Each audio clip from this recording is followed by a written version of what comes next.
World या माझ्या YouTube चॅनलवरती मी प्रीती तुम्हा सगळ्यांचं स्वागत करते। आज आहे डे 2 इन गोवा आणि आम्ही निघालो आहोत चपोरा फोर्टकडे। तिथून येता येताच आम्ही वगतौर बीच, कलंगूट बीच, बागा बीच आणि अजून अशी बरीच ठिकाणं एक्सप्लोर करणार आहोत। सध्या आम्ही नारळ पाणी पिण्याकरता इथे थांबलेलो आहोत। खूप गरम होतोय, उन्हाळा खूप असल्यामुळे इथे आम्ही नारळ पाणी पितोय। कोकोनट वॉटर बॉटल पण अवेलेबल आहे इथे। ऋतुराजचं पिऊन झालेलं आहे, आता मी पिऊन बघते।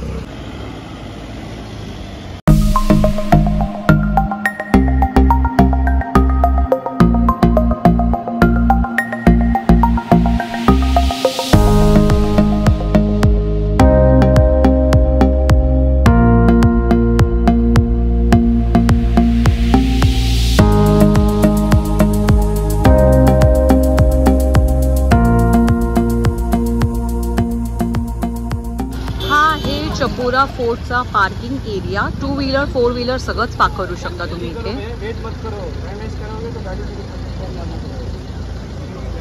आणि शॉपिंगची काही दुकानं पण आहेत इथे।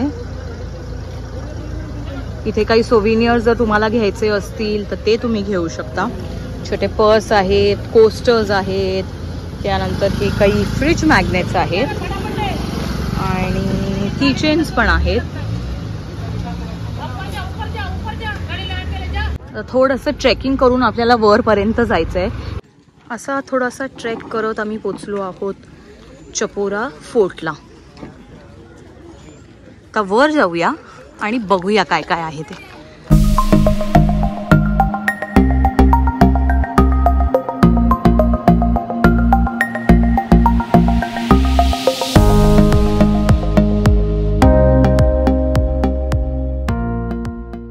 सो आम्ही आता पोचलेलो आहोत वरती चपोरा फोर्टला आणि व्ह्यू दाखवते। हा बघा, असा हा चपोरा फोर्ट आहे। टायमिंग ह्याचं 10 ते 5, सकाळी 10 ते संध्याकाळी 5 वाजेपर्यंतच आहे। आणि आता जाऊया आणि वेगवेगळे स्पॉट्स बघूया। आधी इथे स्टार्टिंगला जाऊया वरती। इथून आपण आलेलो, आता इथे पुढे जाऊया।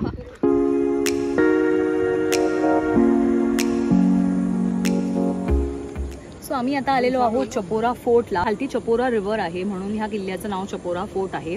एक आदिलशाही रूलर होता शहापुरा नावाचा, ज्यांनी हा किल्ला बांधला। बऱ्याच वेळ हा फोर्ट जो आहे तो पोर्चुगीज लोकांकडे होता आणि ह्याची बरीच हिस्ट्री आहे जी तुम्ही गुगलवरती सर्च करू शकता। बॉलिवूड फिल्म आहे, त्याचं शूटिंग इथे झालेलं, ते म्हणजे दिल चाहता है। हा खाली जो तुम्हाला दिसतोय तो आहे वगतौर बीच आणि खालती भरपूर नारळाची झाडं दिसत आहेत।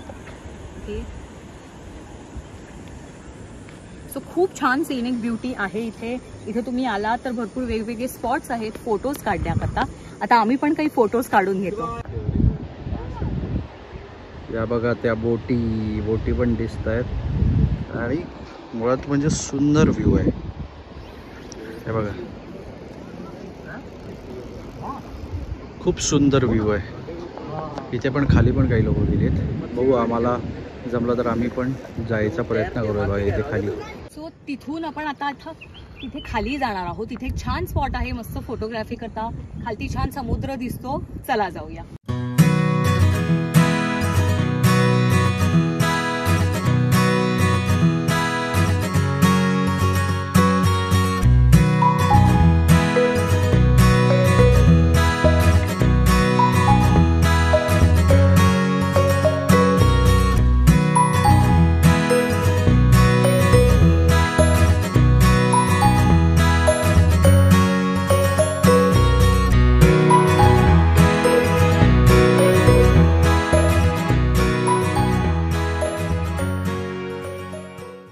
वरून खाली उतरला की इथे असे छोटे छोटे स्टॉल्स आहेत जिथे तुम्हाला नारळ पाणी, लिंबू पाणी, कोकम सरबत, मॅगी असं वेगवेगळं खायला आणि प्यायला मिळेल। फ्रूट सुद्धा मला दिसत आहेत।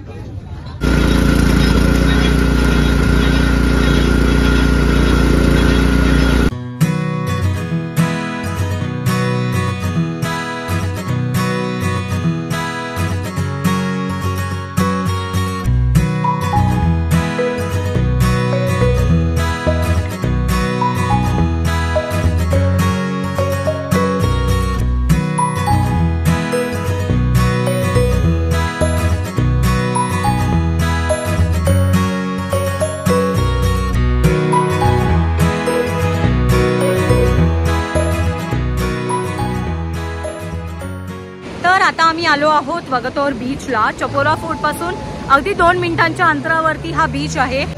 मगाशी आपण चपोरा फोर्टला होतो, तिकडे वरती आहे चपोरा फोर्ट. तिथे ते बघा, तिथून मी तुम्हाला व्ह्यू दाखवलेला वगतोर बीचचा. वॉटर स्पोर्ट्स ऍक्टिव्हिटीज तुम्ही इथे करू शकता. डॉल्फिन राईड सुद्धा इथे आहे.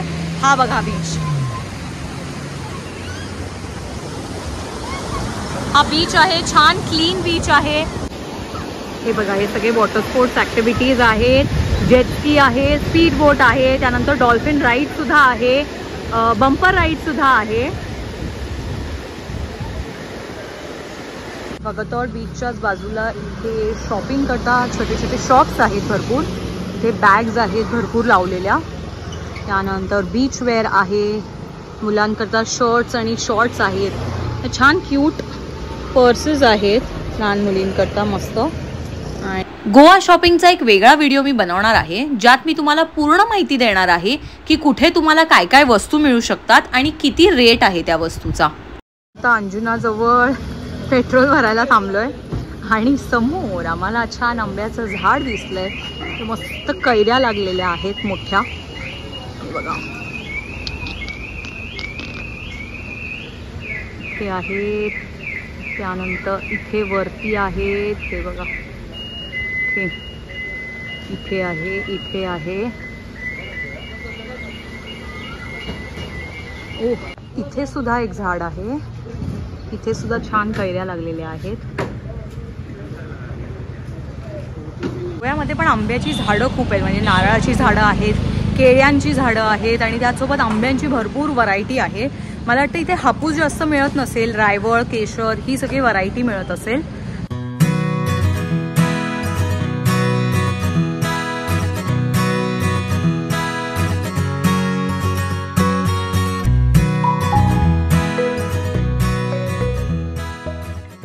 कॅफेच्या समोरच शॉप्स आहेत 2. एक आहे हे ज्वेलरीचं शॉप आणि इथे चप्पल्स आहेत आणि ड्रेसेस आहेत. सो तुम्ही जर वेटिंगमध्ये असाल तर तुम्ही इथे थोड्या वेळ घालवण्याकरता इथे काही कॅफेच्या समोर असलेले हे जे 2 स्टॉल्स होते तिकडे कपडे मिळत होते. त्यानंतर ज्वेलरी होती, फुटवेअर होते. खूप मस्त होती, क्वालिटी पण खूप छान होती, व्हरायटी पण खूप छान होती, पण जरा एक्सपेन्सिव्ह होते. अंजुना बीचच्या जवळच बाबा ओरम हे इटालियन कॅफे आहे. ह्या आउटलेटमध्ये खूप गर्दी होती. वेटिंग सुद्धा अर्ध्या तासाचं होतं, म्हणून आम्ही तिथूनच 10 मिनिटांच्या अंतरावरती असलेल्या त्यांच्या दुसऱ्या आउटलेटवरती गेलो. पार्किंग एरिया आहे आणि आता आत जाऊन बघूया. कंपॅरेटिव्हली हे जरा मोठं आहे कॅफे.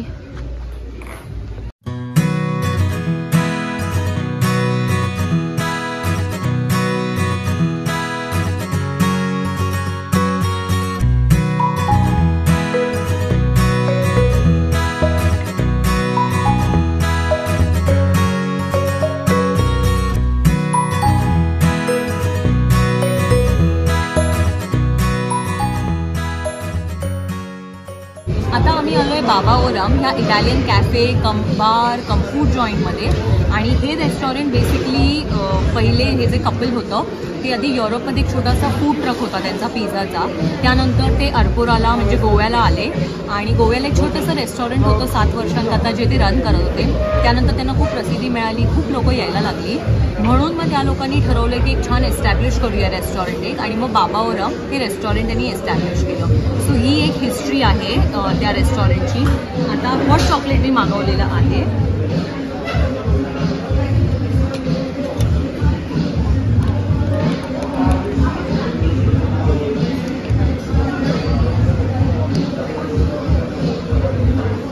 टेस्ट करून बघूया.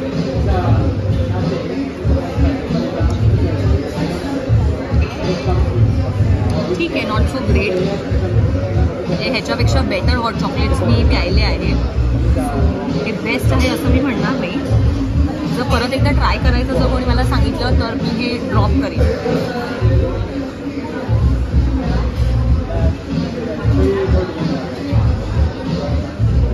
Not that great. आता बर्गर ऑर्डर केला आहे मी. होपफुली बर्गर चांगला असेल, नाही तर एक मोठी डिसअपॉइंटमेंट असेल, कारण खूप नाव ऐकलेलं मी ह्या कॅफेचं आणि म्हणून इथे म्हणून इथे यायचं ठरवलं आम्ही. सो लेट्स सी फूड कसं आहे. त्यांनी मला परत चेंज करून दिलेलं आहे हॉट चॉकलेट, कारण मी त्यांना तो एक फीडबॅक दिलेला की आधीचं हॉट चॉकलेट मला नाही आवडलं, कारण ते खूप पातळ पण होतं, चॉकलेट टेस्टच येत नव्हती. आता कलर पण चांगला आहे, सो छान लागतंय. आता हे बेटर आहे. मी हे नाही सांगणार की बेस्ट आहे, बट इट्स स्टील बेटर. हा आहे व्हेज डिलाईट बर्गर. संपेला आहे तुझ्याकडून, माझं ऑलरेडी जेवण झालंय. सो हा व्हेज डिलाईट बर्गर मी ऑर्डर केलेला आहे.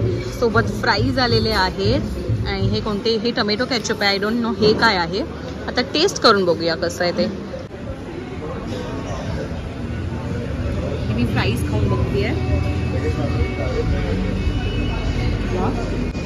मस्त कुरकुरीत आहेत आणि एक वेगळीच चव येते. म्हणजे मे बी द फ्रेशनेस आणि ज्या ऑइलमध्ये ह्याला फ्राय केलं आहे त्यामुळे पण खूप फरक पडतो. हे काय आहे ते माहीत नाही मला. एक तर टोमॅटो केचप आहे, हे आय थिंक तिखट डिप असेल काहीतरी, चिली डिप. चिली सॉस आहे हा, स्पायसी आहे. वाव, फ्राईज मस्त आहे. आता बर्गर खाऊया.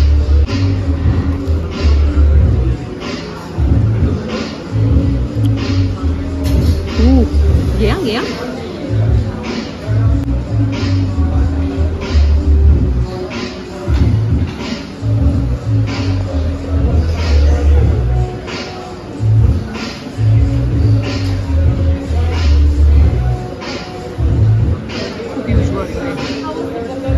I am having my first bite. The fries are awesome. The hot chocolate is also nice.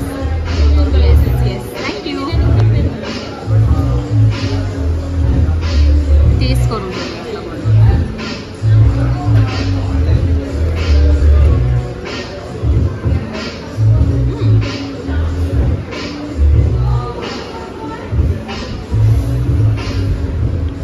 वाव,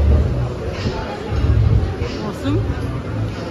वेगळीच चव आहे. आणि या बर्गरमध्ये मिंट चटणी पण टाकली आहे आणि पुदिन्याची चटणी टाकली आहे. आलू पॅटी आहे, चीज आहे, त्यानंतर काही ग्रीन व्हेजीज आहेत, त्यानंतर कांदा आहे आणि पिकल्स आहेत. पण ही जी मिंटची चटणी आहे त्याची डॉमिनंट चव आहे. आणि हा जो बाहेरचा बन आहे तो पण छान फ्रेश आणि हलकासा क्रिस्पी आहे. वरती आय थिंक बटर लावलेलं आहे, तीळ लावलेलं आहे आणि ही जी आहे ती मिंट चटणी लावलेली आहे इथे. सो टोमॅटो आहे, कांदा आहे, पिकल्स आहेत. बन ओपन करून बघूया आत काय आहे.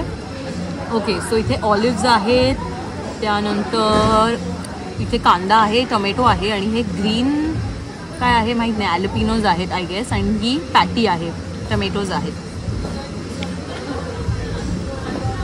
खूप फिलिंग बर्गर आहे.